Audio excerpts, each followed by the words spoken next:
యేసయ్య అంటున్నాడు, మీరు ప్రార్థన చేయండి అంటున్నాడు. ఏమని ప్రార్థన చేయమంటున్నాడు? పరలోకమందున్న మా తండ్రి.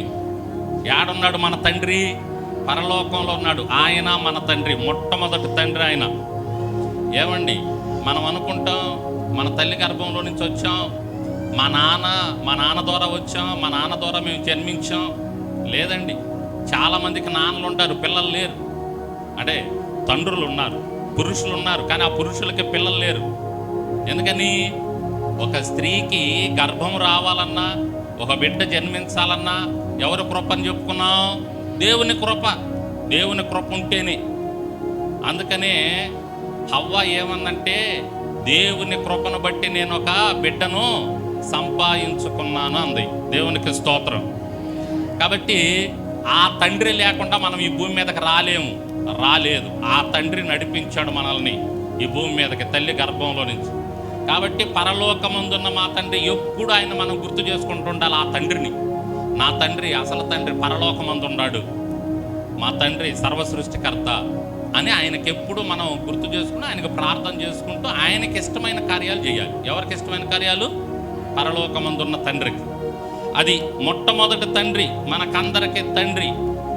మొదటి తండ్రి యేసయ్య. రెండో తండ్రి ఎవరు మనకి? కన్న తండ్రి. నిన్ను కన్న తండ్రి.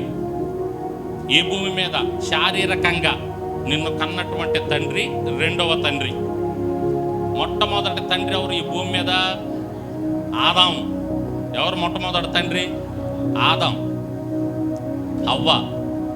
వారికి మొట్టమొదట ఎవరు పుట్టారు? కయ్యూను పుట్టాడు. కయ్యూను వాళ్ళ నాన్న ఎవరంటే ఆదాం.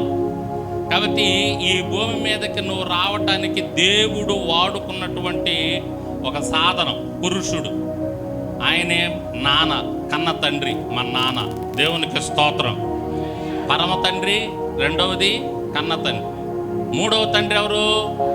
ఆత్మీయ తండ్రి. మనల్ని ఆత్మీయతలో నడిపించిన తండ్రి, దేవుని దగ్గరికి నడిపించిన తండ్రి, దేవుని మార్గంలో నడిపిస్తున్న తండ్రి, దేవుని మాటలు చెప్తూ బలపరుస్తున్నటువంటి తండ్రి, మన ఆత్మీయ తండ్రి ఉంటాడు.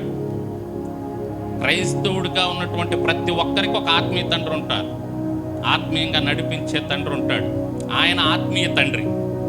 ఆయన్ని మనం సంతోష పెట్టాలి, ఆయన్ని మనం ఆనంద పెట్టాలి, ఆయన్ని మనం బాధ పెట్టకూడదు. ఆత్మీయ తండ్రిని కూడా ఆత్మీయ తండ్రి చెప్పినట్టు నడుచుకోవాలి.